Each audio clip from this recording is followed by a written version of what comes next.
ഞങ്ങളുടെ ചാനലിലെ പുതിയൊരു വീഡിയോയിലേക്ക് എല്ലാവർക്കും സ്വാഗതം. അപ്പം ഞങ്ങളുടെ ചാനൽ ആദ്യമായിട്ടാണ് കാണുന്നതെങ്കിൽ ഒന്ന് സബ്സ്ക്രൈബ് ചെയ്ത് സപ്പോർട്ട് ചെയ്യുക. ഇഷ്ടപ്പെട്ട ലൈക്ക് ചെയ്യാനും മറക്കില്ല. അപ്പോൾ ഞാൻ കഴിഞ്ഞ ദിവസം ഒരു മിനിറ്റ് വണ്ടീൻ്റെ ഭയങ്കര സൗണ്ട്. അപ്പോൾ കഴിഞ്ഞ ദിവസം ഒരു കൂർഗിൽ പോയൊരു വീഡിയോ ഇട്ടിട്ടുണ്ടായിരുന്നു. അപ്പോൾ അതിൻ്റെ ബാലൻസ് ആയിട്ട് ഇടാമെന്ന് വെച്ചിട്ടാണ്. പിന്നെ ഞാൻ നോക്കിയിട്ട് എത്രയൊക്കെ നല്ല വീഡിയോ ഇട്ടാലും യൂട്യൂബ് റെക്കമെൻഡ് ചെയ്യാതെ ബാക്കിയുള്ളവർക്ക് എത്തില്ലല്ലോ. അപ്പോൾ പിന്നെ കഴിഞ്ഞ വീഡിയോ കാണാത്തവരെന്തായാലും അത് പോയി കാണാം. അപ്പം പുതിയൊരു വീഡിയോയിലേക്ക് എല്ലാവർക്കും സ്വാഗതം. അപ്പോൾ വീഡിയോയിലേക്ക് പോവാം. കാറ്റല്ലേ. രാത്രി ഞങ്ങൾ എത്തിയപ്പോഴത്തേക്ക് നല്ല മരം കോച്ചുന്ന തണുപ്പായിരുന്നു കേട്ടോ. അതുകൊണ്ട് തന്നെ പെട്ടെന്ന് കിടന്നുറങ്ങി. പിറ്റേന്ന് രാവിലെ എഴുന്നേറ്റപ്പോഴും അതേ അവസ്ഥയാണ്. കാറ്റാണ് കേട്ടോ, ഭയങ്കര കാറ്റ്. അത് എൻ്റെ വല്യമ്മേൻ്റെ വീടിൻ്റെ അവിടെ മാത്രമേ ഉള്ളൂ. കാരണം അതിൻ്റെ മേലോട്ട് ഫോറസ്റ്റാണ്, അതുകൊണ്ടായിരിക്കും എനിക്ക് തോന്നുന്നത്. തണുപ്പുണ്ട്, അതിൻ്റെ കൂടെ ഈ കാറ്റും. ആ കാറ്റെന്ന് പറഞ്ഞാൽ ഒന്നൊന്നര കാറ്റാണ് കേട്ടോ. തണുത്തിട്ട് മനുഷ്യൻ ചാവുന്ന പോലത്തെ കാറ്റാണ്. അപ്പം അവിടുത്തെ വീടൊക്കെ എന്ന് പറഞ്ഞിട്ടുണ്ടെങ്കിൽ എത്രയൊക്കെ സ്ഥലമുള്ളവർക്കും ഒരു വീടിനൊരു പരിധിയുണ്ട്. അത്രയൊക്കെ അവർ വീട് വെക്കുള്ളൂ. എത്ര വലിയ പൈസക്കാരാണെങ്കിലും നമ്മളിവിടുത്തെ പോലെ കൊട്ടാരങ്ങളൊന്നും ഞാൻ കണ്ടിട്ടില്ല കേട്ടോ. ആവശ്യത്തിനുള്ള വലിപ്പം മാത്രമേ ഉണ്ടാവുള്ളൂ. ഇതൊക്കെ പഴയ എത്രയോ കൊല്ലം പഴക്കമുള്ള വീടാണ് കേട്ടോ വല്യമ്മയൊക്കെ നിൽക്കുന്നത്. അപ്പം ഇത് അവരെ വീടിൻ്റെ അടുത്ത് തന്നെ ഇഷ്ടംപോലെ കാപ്പിത്തോട്ടമുണ്ട്. കാപ്പിയും ഇതൊക്കെ അവരുടെ വീടിൻ്റെ അടുത്ത് തന്നെ ഉള്ളതാണ്, അവർക്കുള്ളതാണ് കേട്ടോ. അങ്ങനെ പോകുന്ന വഴിക്കാണെങ്കിലും അങ്ങനെ ഞങ്ങൾ രാവിലെ തന്നെ ഒന്ന് വെറുതെ കറങ്ങാൻ വേണ്ടി ഇറങ്ങി കേട്ടോ. അപ്പം നോക്കാം, മഞ്ഞ് അത്യാവശ്യം ചെറുതായിട്ടുണ്ട്. അപ്പം സൂര്യനിങ്ങനെ ഉച്ച വരുന്നതുകൊണ്ട് തന്നെ മഞ്ഞൊക്കെ ചെറുതായിട്ട് പോയിട്ടുണ്ടായിരുന്നു. പക്ഷെ എന്നാലും നല്ല തണുപ്പാണ് കേട്ടോ. ഇവിടെയൊക്കെ കണ്ടോ നമ്മളെ നാട്ടിലെ പോലെ വേലികളോ അല്ല, ഈ മറ്റേ ഇവിടെയൊക്കെ എവിടെ നോക്കിയിട്ടുണ്ടെങ്കിലും മറ്റേ നമ്മളെ കോൺക്രീറ്റ് മറ്റേ മതിലുകൾ മാത്രമല്ലേ ഉള്ളൂ. ഇതെന്ന് പറഞ്ഞിട്ടുണ്ടെങ്കിൽ ഫുള്ള് മതിലൊന്നും ഇല്ല ശരിക്കും പറഞ്ഞാൽ. ആകെ ഈ ചെടികൾ കൊണ്ടുള്ള ഇത് മാത്രമേ ഉള്ളൂ. പിന്നെ ഞങ്ങൾ പോയി തിരിച്ചു വന്നു. ഈ ചെറിയ റോഡ് നേരെ പോകുന്ന എൻ്റെ വീടിൻ്റെ വല്യമ്മേൻ്റെ വീടിൻ്റെ അവിടെ വരെ ഉള്ളൂ കേട്ടോ.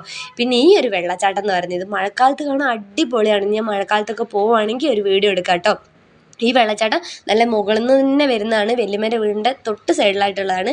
നല്ല വെള്ളം വരുന്ന സമയത്ത് വീട്ടിലേക്കൊക്കെ വെള്ളം തെറിക്കും. അത്രയ്ക്കും അടുത്താണുള്ളത്. ഇതാണ് എൻ്റെ വല്യമ്മേൻ്റെ വീട് താഴെ. അപ്പം ഞങ്ങളൊന്ന് വിചാരിച്ചു മേലെ പിന്നെ വ്യൂ പോയിൻ്റ് ഒക്കെ കാണും കേട്ടോ. മേലെ പോയാൽ മേലോട്ട് നമ്മളെ പറമ്പിൻ്റെ ലാസ്റ്റ് കിടക്കുന്നത് കഴിഞ്ഞാൽ പിന്നെ ഫോറസ്റ്റാണ് കേട്ടോ. അപ്പം അങ്ങനെ ഒന്ന് അങ്ങ് കയറി പോകാമെന്ന് വെച്ചാൽ അങ്ങനെ ഞങ്ങളെല്ലാവരും കൂടെ, എല്ലാവരും ഇല്ല, ഞങ്ങൾ 4 പേരും കൂടെ പോയിട്ടോ. അങ്ങനെ ഈ കാടിൻ്റെ ഇടയിൽ കൂടെ കുറേ ആയിരുന്നു അവർ അങ്ങോട്ടൊക്കെ കയറി. അല്ലെങ്കിൽ ചെക്കന്മാരൊക്കെ ഇടയ്ക്കിടയ്ക്ക് മേലോട്ട് പോകുന്നതാണ്. ഇപ്പോൾ അവർ പോകാത്തതുകൊണ്ട് തന്നെ ഇങ്ങനെ അധികം വലിയ വഴിയൊന്നുമില്ല, എന്നാലും ചെറുതായിട്ട് വഴി ഉണ്ടായിരുന്നു. പോകുന്ന വഴിക്ക് ഇത് നല്ല നല്ല കൂടും പശിക്കൂടുകൾ 2-3 കണ്ടിട്ടുണ്ടായിരുന്നു. നമ്മളിപ്പോൾ പോയി നമ്മൾ ലാസ്റ്റ് എത്തുമ്പോൾ സ്ഥലം നല്ല അടിപൊളിയായിരിക്കും അല്ലേ അമ്മേ. അവസാനം ഞങ്ങളിത് മുകളിലെത്തിയിട്ടുണ്ട് കേട്ടോ. ഞാൻ പണ്ടെപ്പോഴോ കയറിയതാണ് ഇതിൻ്റെ മേലെ, പിന്നെ കയറിയിട്ടൊന്നുമില്ല കേട്ടോ. പിന്നെ അവിടെ നിന്ന് കുറച്ച് മഞ്ഞും കൂടെ ഉണ്ടെങ്കിൽ സംഭവം പൊളിയായത്. സ്വന്തമായിട്ട് നമുക്ക് വ്യൂ പോയിൻ്റ് ഉണ്ടെന്ന് അല്ലേ. വീണ വ്യൂ പോയിൻ്റൊക്കെ അടിപൊളിയാവും. നമ്മളെ സ്വന്തം വെള്ളച്ചാട്ടവും സ്വന്തം വ്യൂ പോയിൻറ്റും. ഇവിടുന്ന് നോക്കുമ്പോഴുള്ള വ്യൂ ഉണ്ടല്ലോ നല്ല അടിപൊളിയാണ് കാണാൻ.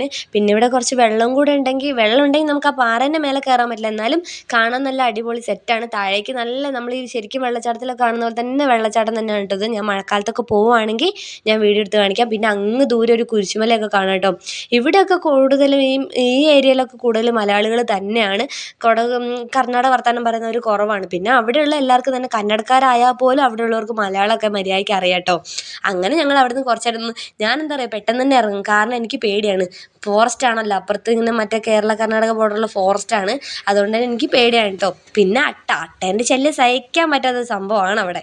അങ്ങനെ പിന്നെ ഞങ്ങൾ താഴെ ഇറങ്ങി.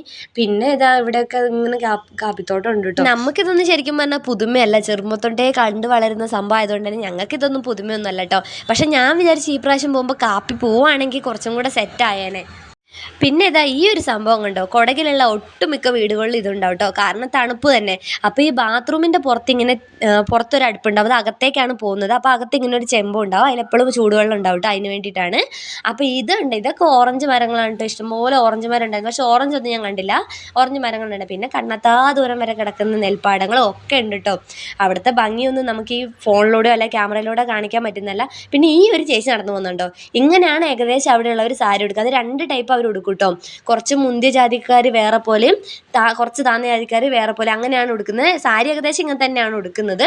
അപ്പം ഇതൊക്കെ ഇപ്പം ഞങ്ങൾ പോയിക്കൊണ്ടിരിക്കുന്നത് വയനാട് സൈഡിലുള്ള ബോർഡറിലേക്കാണ്. അതാണ് കുട്ട എന്ന് പറയുന്നത്. കേരളത്തിലേക്കല്ല, വയനാട് സൈഡിലുള്ള ഒരു ബോർഡർ. നമ്മളെ തിരുനെല്ലി അമ്പലമൊക്കെ എല്ലാവർക്കും അറിയാലോ, അതിൻ്റെ ഇപ്പുറത്തുള്ളത് കുട്ട എന്ന് പറയുന്ന സ്ഥലമാണ്. അതും ഒരു കർണാടക ബോർഡറാണ്. ഈ ബോർഡറിൽ വരുന്ന ഒരു സ്ഥലം തന്നെയാണ്. അപ്പം നമ്മൾ കണ്ണൂരത്തെ ബോർഡർ കൂടി ഇപ്പുറത്ത് വന്ന് തിരിച്ച് വയനാട് ബോർഡർ വഴിയാണ് തിരിച്ച് പോകാൻ പോകുന്നത്.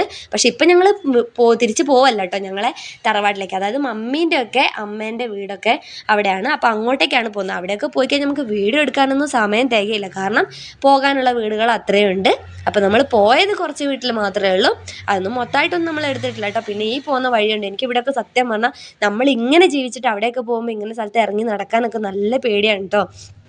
കാരണം അവിടെയൊക്കെ ആനയൊക്കെ വരുന്ന സ്ഥലം തന്നെയാണ്. പക്ഷേ എപ്പോഴും ഒന്നും ഉണ്ടാവില്ല, എന്നാൽ പോലും നമ്മളെ കഷ്ടകാലത്ത് നമ്മൾ മുന്നിൽ വന്ന് ചാടിയാലോ, അങ്ങനെയൊക്കെ എനിക്ക് ഇങ്ങനെ പേടി കേട്ടോ. അപ്പോൾ പോകുന്ന വഴിയിലൊക്കെ ഇങ്ങനെ കാപ്പിത്തോട്ടം തന്നെയാണ്. പിന്നെ ഇവിടുത്തെ പോലെ ചെറിയ ഇതൊന്നും അല്ല, അവിടെയൊക്കെ ഏക്കർ കണക്കിനാണ് ഈ കാപ്പിത്തോട്ടത്തിൻ്റെ നടുക്കൊക്കെ ഒരു വീടുണ്ടാവുള്ളൂ. അങ്ങനെ പോകുന്ന വഴിയിലും കണ്ട ഓറഞ്ച് മരങ്ങളുണ്ട്. അപ്പം അതൊക്കെ അങ്ങോട്ട് ദൂരേക്ക് ഉണ്ടായിരുന്നു, വേണമെങ്കിൽ അകത്ത് പോയൊക്കെ ദൂരേക്ക് കാണാമെന്ന് വിചാരിക്കുന്നു. അകത്ത് പോയൊക്കെ വീഡിയോ എടുക്കാമായിരുന്നു, പക്ഷേ എനിക്ക് പേടി, അതുകൊണ്ടാണ് ഞാൻ എടുക്കാമായിരുന്നു കേട്ടോ. പിന്നെ അവക്കാഡോൻ്റെ മരങ്ങളും ചുറ്റും അവിടെ ഉണ്ടായിരുന്നു. അതൊന്നും കായില്ല കേട്ടോ, അതൊക്കെ ചെറിയ മരമാണ്. അങ്ങനെ നമ്മൾ അവിടെ വീടെത്തിയിട്ടുണ്ടായിരുന്നു. അവിടെ കുറച്ച് നേരം നിന്ന് വർത്താനം പറഞ്ഞ ശേഷം അടുത്ത സ്ഥലത്തേക്ക് പോയി. അടുത്ത സ്ഥലത്തേക്ക് പോകുമ്പോഴത്തേക്ക് രാത്രി ആയിട്ടുണ്ട് കേട്ടോ. അങ്ങനെ അവിടെയാണ് ഞങ്ങൾ അന്ന് നിന്നത്. ഇത് എൻ്റെ മമ്മീൻ്റെ അമ്മേൻ്റെ ഒരു അനിയത്തീൻ്റെ വീടാണ്. അങ്ങനെ അവിടെ നിന്ന് പിന്നെ അവിടെയും കാപ്പിത്തോട്ടം തന്നെ, ഫുള്ള് കാപ്പിത്തോട്ടം ഉള്ളല്ലോ, കർണാടകത്തിൽ അറിയായിരിക്കും എല്ലാവർക്കും, കാപ്പിയാണ് കൂടുതലുള്ളത്.